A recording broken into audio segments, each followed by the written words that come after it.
Using actors, we will recreate crimes of dangerous fugitives, often at the locations where they took place. Kind of makes the hair stand up on the back of your neck. We believe these stories demand telling. The baby was dead. And you can make a difference. Your phone tips led the FBI to David James Roberts. James Ray Rett pulled out his own teeth and shaved his head to keep from being recognized. It didn't work.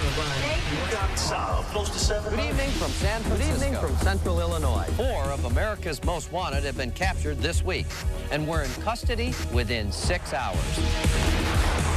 It's a damn good show. I mean, it caught me. Bank robber in a werewolf And mask. this is the 100th Tonight on on our 200th Welcome episode. to the 300th edition of America. To the people of Oklahoma City, I know firsthand, you're hurt, but you're not broken. You will survive. Our 400th This is show. our 500th show. If you're innocent, why are you such a coward? I finally got to confront Ira Einhorn, a man convicted of killing his girlfriend nearly 20 years ago. He kept her stuff as trophies. Well, you did it again. The notorious Texas 7. I'm John Walsh here at Ground Zero. Right behind me is the World Trade Towers. And God knows how many hundreds or thousands of innocent victims are still in this rubble.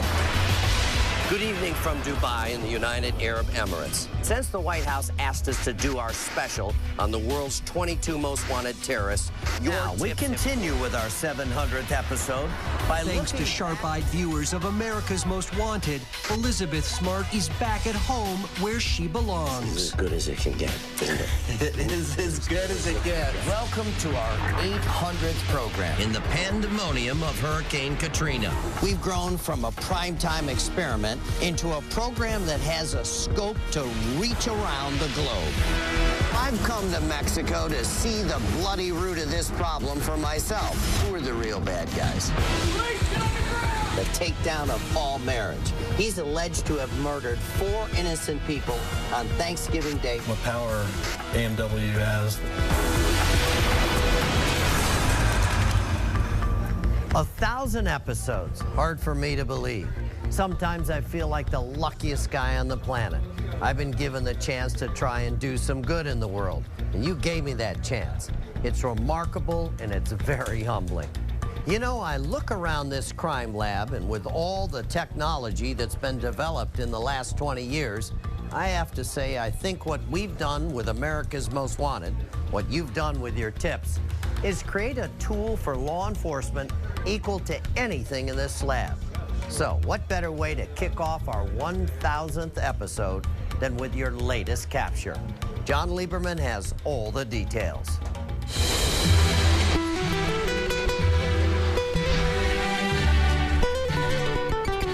When a group of mobsters moved their operation from Albania to the New York City area, they brought with them a tradition of secrecy that made their international crime syndicate nearly impossible to infiltrate. One of our biggest obstacles with investigating the Albanians is they are expected not to cooperate. So it's very difficult to get into these groups. But in 2005, the FBI decided to defy the odds, sending in an undercover agent who managed to convince a band of savvy, suspicious mobsters he was one of them. Albanian organized crime has never really been penetrated to the extent that the undercover on this investigation was able to do. Among the primary targets, Mifit Dika, seen in this surveillance video doing what he loves best, gambling in Atlantic City. Dika was said to enjoy a special status in underworld circles after getting busted in a drug trafficking scheme with the Italian mob and keeping his mouth shut behind bars. He did 10 years of a 10-year sentence. When you go to jail for a long time and you get out, you almost get like stripes for that. Back on the streets, agents say he teamed up with Kwitim Lika, a former gymnast law enforcement calls the Albanian mob's first major heroin dealer on U.S. soil. Together, cops say Lika and Dika imported anything they could get their hands on, from coke, heroin, and ecstasy to firearms, cigarettes, and bootleg sneakers, all but oblivious to the undercover's presence. They were actually looking to work with our undercover to bring a significant load of cocaine and/or heroin into the United States. We're talking, upwards of 100+ kilos of heroin or coke. Apparently possessed by the notion of this windfall, The normally withdrawn Lika seemed to come out of his shell. Investigators say here he is on secretly shot FBI video, cutting heroin for the undercover. That's Dika, puffing on a cigar, careful not to let his ashes fall in the product. The undercover can be seen from the waist down in swimming trunks and sandals, relaxing with his targets like an old friend. On March 18, 2009, the FBI operation paid off as agents all over the New York area closed in on some 24 suspected members of the Albanian mob. The only thing that we had that really went wrong is we had two individuals that went on the lam for us, and that would be Leek and Deacon. The pair went into hiding, confident no one in their tight-knit community would betray them.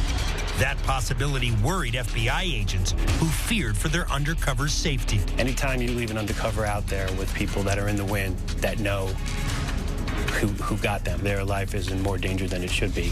Now, we're not sure if they're still on the run together. They might have split up. But when we profiled Lika and Dika this past fall, investigators were surprised at how fast our hotline phones started ringing. When was the last time you saw him? So building 7.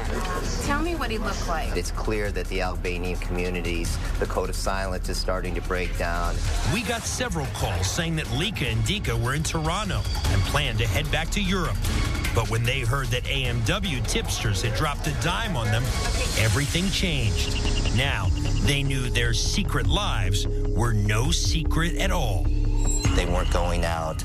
They weren't going to get groceries. Their patterns changed. They were staying up all night long, sleeping during the day, avoiding the locations where they felt law enforcement would most likely identify them. Cops say Dika was so stressed by his appearance on AMW, he even attempted to negotiate a surrender, but he never got the chance. On January 25th, your tips led Toronto police to the city's West End. We had a tip that he was frequenting a restaurant in the neighborhood. We surveilled the area. A vehicle arrived in which Mr. Dika was a passenger. He came out of the vehicle in here where he was arrested by our team of 5 officers. And you could tell he'd been on the run for a while, a little disheveled and gray. He'd grown tired of being on the run, and it was a relief to be captured. Unfortunately, that's not the case with Dika's partner. Kwitim Lika may still be hiding in the Toronto area, dealing with the reality that the Albanian mob is no longer impenetrable. When we got Dika, I felt that, I was able to protect the undercovers a little bit more at that point. And Leek is next. We get him, and we'll feel better about that. Let's do that and wrap this case up tonight. Kwitim Lika calls himself Timmy. He's a notorious womanizer, and he was reportedly involved in prostitution trade in Europe. He's a big gambler, poker and blackjack mostly. Cops say he also uses heroin and cocaine. Lika speaks Albanian, Serbo-Croatian, and English. Wears high-end watches in a ring sculpted with the 2-headed eagle from the Albanian flag. If you've seen Kwitim Lika, you know the number, 1-800-CRIME-TV. Later tonight, a very special guest for our 1000th episode. John Walsh sits down with President Barack Obama. As a father, I can't thank you enough for what you did in memory of Adam.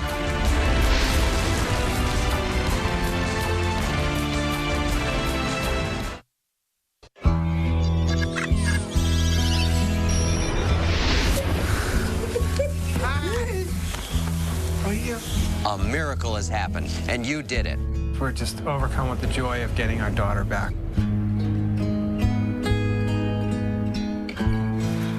You've reunited a 7-year-old boy with his family. And what did he say to you? He said, "You want some candy?"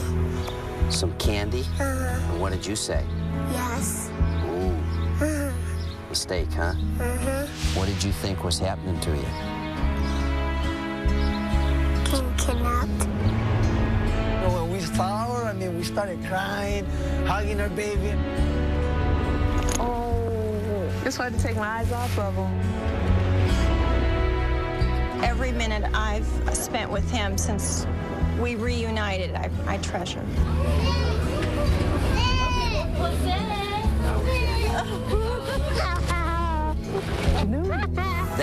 the best part of this job. You know, of all the good things you do here, there's nothing like bringing a child home safely.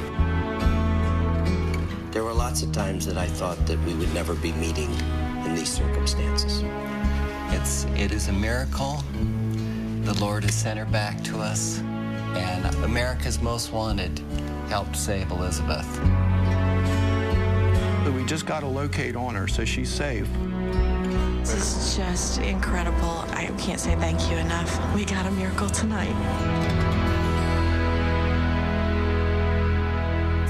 Wow. You know, I remember every one of those cases like it was yesterday. As the father of a murdered child, I never got to have a moment like that. That's why I cherish each and every one of those reunions. And that's why I cherish the reunion we're about to have. This is little Nikki Sullivan all grown up. Nick, it is great to see you. How's it going? It's going great. It's wonderful to have you here. Now, Nick is one of the kids you just saw in that video. He was kidnapped when he was just 8 years old. But thanks to a tip from an America's Most Wanted viewer, he was returned safe and sound to his family. I remember meeting Nicky at a missing child reunion we had here in D.C., and now we're back together again after all these years. Tell me about your life since the kidnapping. Well, I went to grade school just like any other kid afterwards, and went on to high school and then college. Now I'm just everyday working kind of guy. We were talking about the importance of missing kids' pictures. They are important, aren't they? Oh, yeah, I think it's very important. Yeah, I think it oftentimes gets left out, and it's kind of the light at the end of the tunnel that, you know, not a lot of, you know, people can see that it is possible to have happy endings. People need to look closely at those pictures. Now, it took a lot of guts to come here. I think it's wonderful to see you all grown up. I will never forget your little face when you were reunited with your parents. You said you would help us. Unfortunately, there's still lots of missing kids out there. Well, go ahead. Yeah. You did it for me 14 years ago. Let's see if you can do it again. Here are some of the children that have gone missing. Please watch their stories and see if you can help bring them home.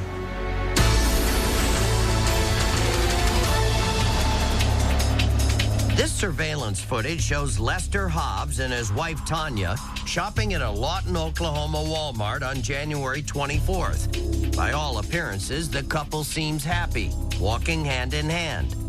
Few people watching this video would ever suspect what was about to happen. Within a few hours, Tanya would be brutally bludgeoned to death, allegedly by her own husband.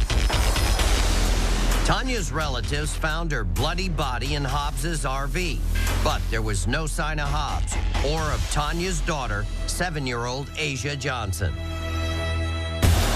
A massive search throughout rural Oklahoma and surrounding states came up empty, and investigators are growing increasingly concerned about Asia's safety. Police say that in the past, Hobbs has threatened to hurt his stepdaughter. He's missing. The daughter's missing. We certainly need to find him. Asia's dad is praying you can help find her before anything bad happens to her. Everyone who's listening and every parent who's out there, I need my little girl back. Hobbs may be driving Tanya's white 1992 Toyota Paseo, caught by surveillance video as they left the Walmart parking lot. It has Oklahoma plates 577BPW, and the car's small rear passenger side window is covered by a piece of plastic. If you've seen Lester Hobbs or Asia Johnson or know anything that can help bring Asia home safely, please call our hotline right now at 1-800-CRIME-TV. Aji is developmentally challenged. He only understands his native language Creole, but doesn't speak it. He goes by the nickname Gigi. Police say he was last seen wearing these distinctive sneakers. If you've seen Aji Dajir, please call us at 1-800-CRIME-TV. Well, Nick, I can't tell you how happy I am to see you. You're a grown-up young man. It's just wonderful, and thank you for coming all this way to help us with our 1,000th show and to help find some other missing kids. Absolutely. God bless you. Thank you. Now, we got a lot more coming up, so stay with us. Coming up. You've got 150,000 sex offenders out there that these U.S. Marshals have to chase down. It's very important for us to continue to build up the U.S. Marshals capacity.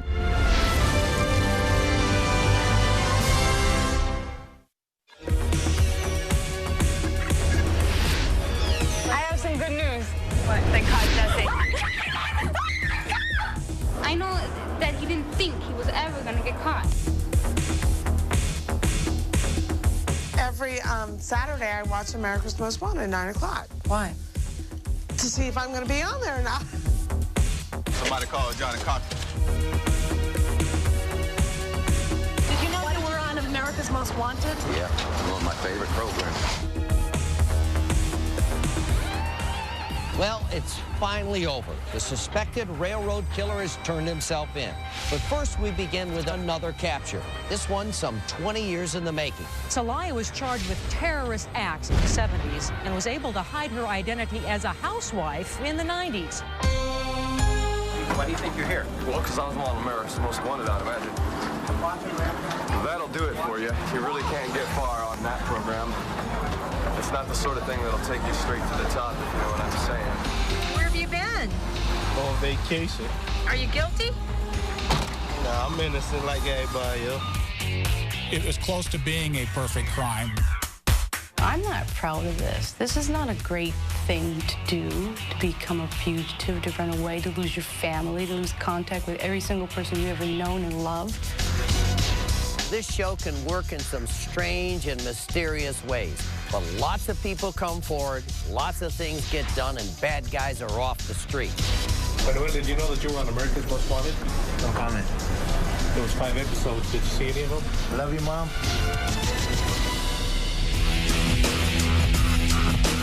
Over these 23 years, we've been down an awful lot of roads with the U.S. Marshals, and that's why I'm so pleased that a good friend of the show and a friend of mine, the director of the Marshals, is joining us tonight.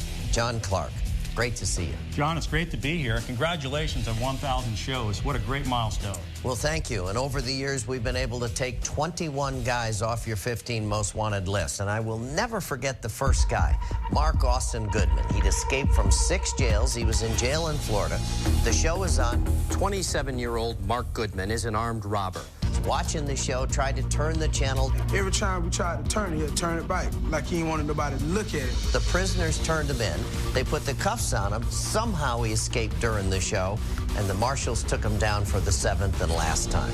John, it's a lot of bad guys we've captured, and of course, who can forget Paul Marriage, one of the most recent 15 most wanted that we captured. He murdered his family in Florida, fled, and we were able to capture him a short time later.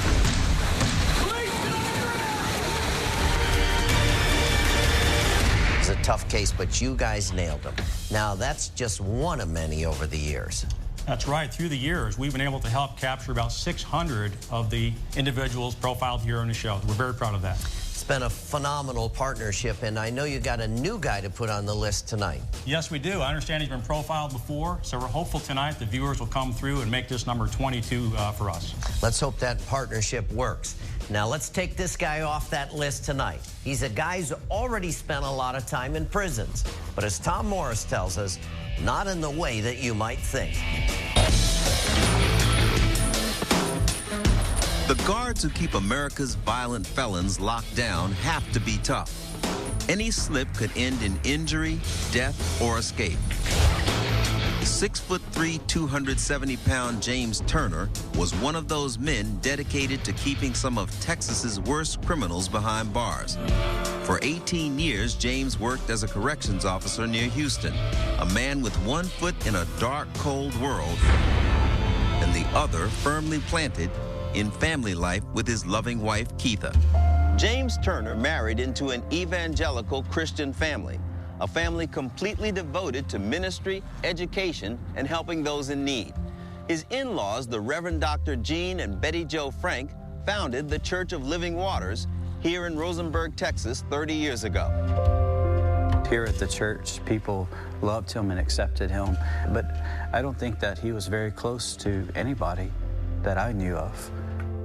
Say cheese. Over their 14-year marriage, the Turners raised 4 beautiful children: Carissa, Jairus, Hayden, and little Kennedy. All attend the church's state-accredited school where Keitha served as principal.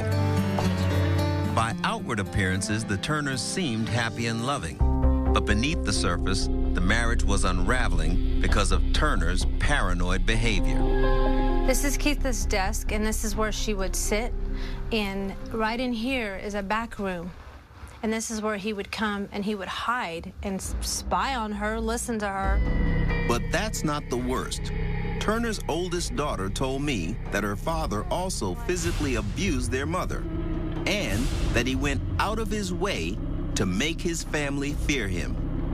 He was in his car behind us, and he was on the phone, and I could hear him talking to my mom, and he said that he was going to run over us.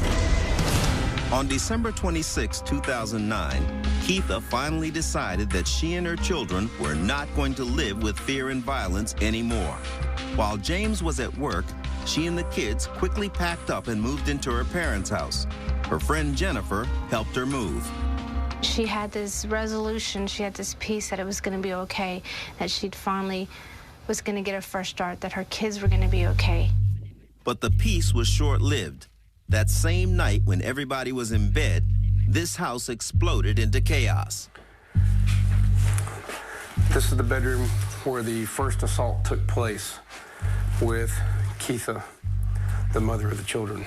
I heard my mom scream. He sliced her throat. And as soon as I heard that, I jumped up, and the first door I came to was my grandmother's. He proceeded into the hallway where he was met by his mother-in-law. My grandma was telling him that he could get help and that Jesus loves him. He stabbed her once in the chest and then sliced her throat also. And he kept just telling her to shut up. And she fell in the hallway. My dad just went down the stairs and left. Carissa's grandmother died in her arms. But I saw my mom, and she was still alive, coming out of the house. So I still had hope for her. But sadly, her mom didn't make it either. These haunting pictures of the traumatized children were taken by detectives that night. 3 days later, police found James Turner's car submerged in a Georgia river. There was no one inside it. Cops believe he tried to make it look like he drowned. James Turner is built like an NFL linebacker. He's a loner who loves sports, smokes Marlboro Lights, and goes by the nickname T. If you know where he is, call us right now at 1-800-CRIME-TV. Director, this sounds like somebody that might be hard to catch. Well, Turner was a prison guard, so he's got a lot of inside knowledge on how to beat the system. And that's why we put him on our 15 most wanted list. Well, now that he's on that list, knowing the marshals, he's not going to be out there very long. Now, stay with us. We'll be right back with lots more on our 1000th episode. And later, John Walsh with the President of the United States. Here's my commitment, John. We are going to do everything in our power, as long as I'm in the White House, and as long as I'm the father of 2 girls, to make sure that we're providing the states the support that they need to make this happen.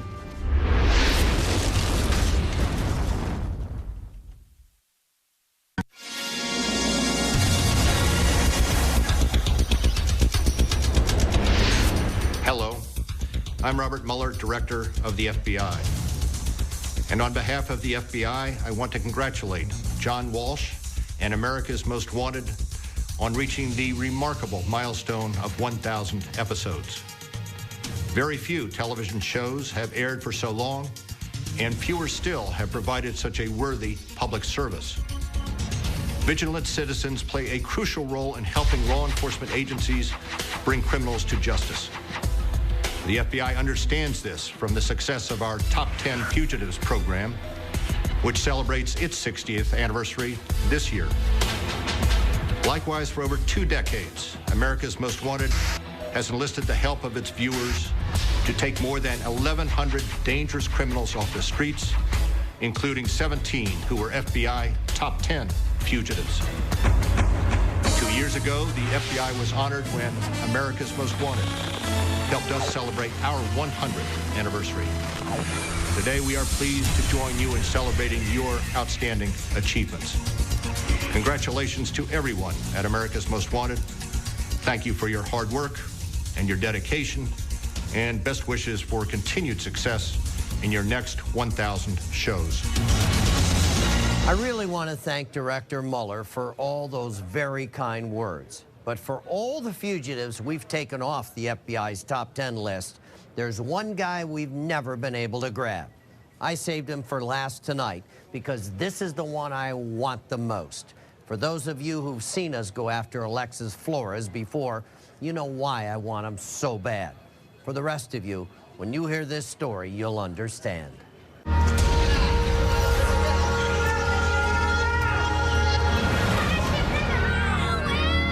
Philadelphia homicide detective Joe Bamberski's heart sank as he responded to a call at this North Philadelphia apartment building in August 2000. I knew what we were walking up on. I had been aware of this particular case when I took the call that a body had been found. I kind of, assumed that it was her. 5-year-old Ariana DeJesus had disappeared 5 days earlier in the same neighborhood. The adorable little girl was last seen riding bikes with her sister.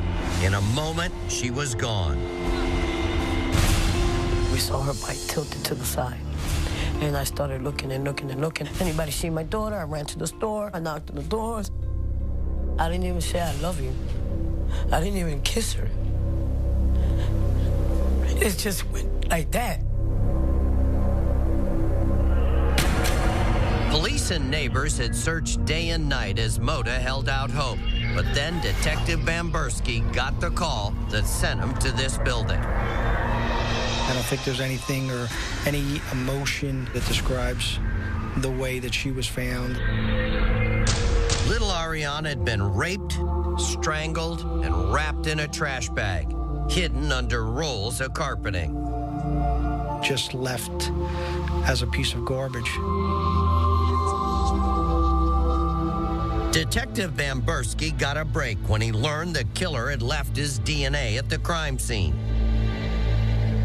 And a girl in the neighborhood had seen Ariana walking hand in hand with a Hispanic man toward the apartment building the night she vanished. It's my belief that this person gained her trust in some way, and she was duped into going with him. But that's where the detectives' work hit a brick wall. No one knew who the stranger was or where he'd gone. The trail stayed cold for 4 years. But then everything changed because of a minor crime 2,300 miles away in Phoenix, Arizona.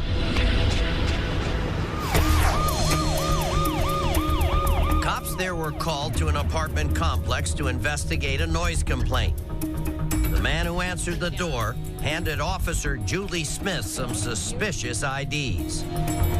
He had given me a name of Alexis Contreras, which was not his real name. Then he admitted right there, they're not real. The man was charged with forgery. He was fingerprinted and, as required by Arizona law, had to submit a DNA sample. The prints gave cops his real name, Alexis Flores, a Honduran national illegally in the U.S. But when police entered Flores' DNA profile into the national database known as CODIS, he was identified as someone far worse than a forger. The sample matched the evidence left behind at the rape and murder of Ariana DeJesus. I think my range of emotions went from maybe a little bit of denial at first because of the time lapse that's been involved to euphoria once I found out. But what the detective found out next cut his celebration short. It had taken a year for the DNA match, and in that time, Flores had been deported back to his native Honduras and vanished. Detective Bamberski had to deliver the awful news to Ariana's mother. He looked at me in my eyes. He said, my justice will come. And I'm going to promise you that I'm not going to stop this case till I get justice for you. Tonight, let's help Detective Bambursky finally get Ariana's mother that justice. Although Flores is from Honduras and was last seen there, he could easily have traveled back to the U.S. If you know where Alexis Flores is, call our hotline right now at 1-800-CRIME-TV. Now, this case really breaks my heart. I don't know how this guy ever got away. And you know there's a little girl in heaven who's looking down at us right now. She wants the man responsible for her death to pay for what he's done, and so do I. So I swear to you that we're not going to rest until this creep is caught. He'll pay. I promise you that. He's going to pay. Now, we want to make the capture of Alexis Flores part of what we're celebrating tonight. The success of the amazing partnership between our show, law enforcement, and you. And I'm proud to tell you about a new partner and a great new way to get your tips in the hands of law enforcement faster than ever. One thing we've learned over 1,000 episodes is that when it comes to a good tip, seconds count. So we're teaming up with Cisco and using its digital signage technology to share AMW tips over NLETs, a law enforcement network connecting 30,000 police agencies internationally. Now, let me show you how this works. Remember this guy, William Greer? He's the guy cops in Texas found wandering around without any pants in a field after he allegedly killed his girlfriend. By the time they had the evidence to charge him with the murder, he was gone. Now, we profiled him a dozen times, and you've given us some really great tips. We just missed Greer several times. In fact, once in Kentucky, your tips led cops to his hideout. He was gone, but they found his TV still on, tuned to America's Most Wanted. Well, now with Cisco's digital signage for public safety technology, if we get a tip pinpointing Greer's location, we can enter it into the NLET system from right here in the hotline. An alert will be sent to authorities in that area, and the police there will instantly know what our tipster has to say. What's significant with this new system is the ability to instantly send them a profile of the fugitive, a photo, and even video and geographic locations. Now, I have no doubt that this powerful new tool is going to make our partnership even more effective and help us make sure that lowlifes like William Greer don't slip away again. I can't wait to tell you about our first capture using this technology. Now, stay with us. When we come back, I'll be visiting with a very special guest.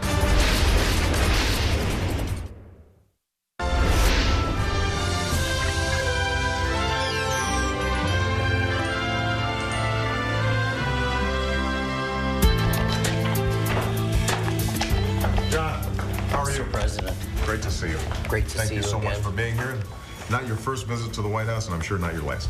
And thank you for taking the time today to be with us. It's my honor. Much appreciated. Thank you very much. Appreciate you. Mr. President, thank you for taking the time today, and congratulations on all the work you've been doing since you were president. And it's nice to see you again. Well, John, it's great to see you, and I just want to say congratulations to the show, to what you've done.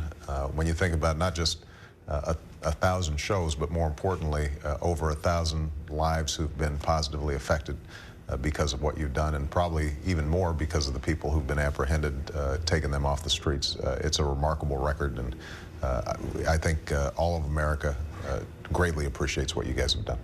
Thank you so much for the kind words. And I don't know if people are very familiar with the work you've done with the Recovery Act, but I know firsthand from the rank and file cops on the street what you've done for law enforcement on the local and state level. Well, I appreciate this. I think this has been sort of an untold story. Last year when we came in, obviously you had a huge economic crisis.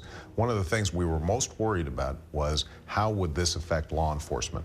Because you started seeing state and local budgets hemorrhaging, and there were the prospects of tens of thousands of cops on the streets being laid off. And so what we did was, working with state and local governments, got $4 billion in additional funding so that we kept those law enforcement officials doing the great work that they do each and every day. Well, I know firsthand the law enforcement community respects you and is appreciative of you getting that bill through in these tough economic times. I wanted to talk to you about the Adam Walsh Act. I had the great honor of, on the 25th anniversary of our 6-year-old son Adam's abduction, turning a horrible day into a positive day. My family was in the Rose Garden. Elizabeth Smart was there. Many parents of murdered children when President Bush signed the bill. But the problem, of course, I know you're so well aware, and the problem that Vice President Biden and I face is focusing this Congress in on funding this act. Right. The problem is that the states are not becoming compliant because they're afraid that the federal money won't come down. Right. I know you want us to try to help get that money. Right. As a father, I can't thank you enough for what you did in memory of Adam. We have increased funding for the Adam Walsh Act by 23%. The second thing we've done is we've added an additional 100 U.S. Marshals to focus on this issue. We went from 300 to 400. The problem, as you well know, is you've got 150,000 sex offenders out there that these U.S. Marshals have to chase down. And so it's very important for us to continue to build up the U.S. Marshals capacity. That's something that we want to do in our federal budget. We also want to provide some support for things like DNA testing at the state levels. You know, a lot of these local law enforcement officials are just strapped for some of the basic resources, getting the databases set up. Those are all areas where I think we can provide a lot of help. And my expectation is that we're going to get support, bipartisan support from Congress on this issue because it's so important to every family across America, and there are just too many horror stories that remind us that we're not doing enough. The Marshals have done an outstanding job. The FBI has done an outstanding job with the internet crimes portion of it, with over 100,000 non-compliant Level 3 sex offenders. Here's my commitment, John. We are going to do everything in our power, as long as I'm in the White House, and as long as I'm the father of 2 girls, to make sure that we're providing the states the support that they need to make this happen. The DNA portion of it is something that I hope to see in my lifetime, that every one of the states have a DNA compliance. And now we have 18 states who are taking DNA upon arrest. England has done it for years. Right. It's no different than fingerprinting or a booking photo. Since those states have been doing it, it has cleared 200 people that are innocent from jail. I think that this is something this country has to deal with. It's the right thing to do. And then, as you well know, John, this is where the national registry becomes so important, making sure that not only are we getting these DNA tests done state by state, but then nationally, everybody's talking to each other. That's how we make sure that we continue to tighten the grip around folks who have perpetrated these crimes. Very difficult for me in a country that has done so many great things and so many things that we look up to, the world looks up to us, that we don't have a DNA database. It's not acceptable. And as you said, this is something that should transcend party. Whatever your attitudes about politics here in Congress, Congress should be able to do this. So now you've got 23% increase in funding for the Adam Walsh Act. Let's see if we can start building on that. 5 years down the road, we can look back and say, you know what, we got a lot of stuff done, and we probably saved a lot of lives of innocent people and innocent children from these predators. And I know you're a very loud voice for victims, which is much appreciated from the victim community. Well, you know, if you think 30 years ago, when these terrible crimes happened, the victims were left to just deal with this on their own. And we insist on justice. That's what people need more than anything, so that they can stop feeling like victims and they feel like they've got some power. And, you know, I think your show helps people to do that. And so we want to build on that. But we also want to make sure that some of the crimes that have been taking place of late, financial crimes, in the area of mortgage fraud, for example, I just talked to the attorney generals there. We've already seen a tripling of mortgage fraud cases over the last several years. We want to make sure that we're cracking down on those folks who are abusing and victimizing, taking advantage of people in the financial sector as well. I thank you for your time. I thank you for helping to focus this Congress on the Adam Walsh Act. I know your daughters are proud of you, but you send a loud message. I feel the same way. America's Most Wanted is the court of last resort. It's not about Americans being vigilantes or any of that. It's about saying we need justice. We need these people caught. We need them off the streets, and we need the highest level of politicians to focus in on our needs. So, well, John, we couldn't be prouder of what you've done, and I know Adam's looking down on us and saying, you know, my dad's really done something incredible. So, congratulations to you. Thank you. Thank you so much, Mr. President. Thank you for your time. Great.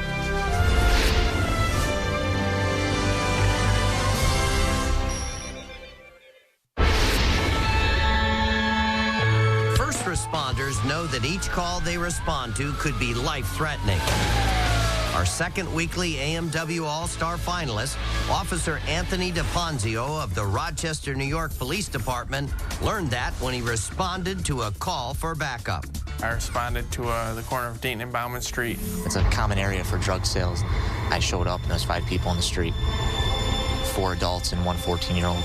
I got a little grief from the 14-year-old. He had some issues with me, swearing at me, yelling at me. I grabbed him by the scruff of his coat, and I walked him down the street to his parents' house. After he dispersed that group, we thought that was going to be the end of it. Officers began walking back to their patrol cars when a shot rang out. Anthony. Officer DePonzio was struck in the back of the head. Cops would later learn that the gunman was a 14-year-old boy. Officer DePonzio beat the odds by surviving the night and continues to get stronger every day. No matter how long it takes, I would like to get back to work.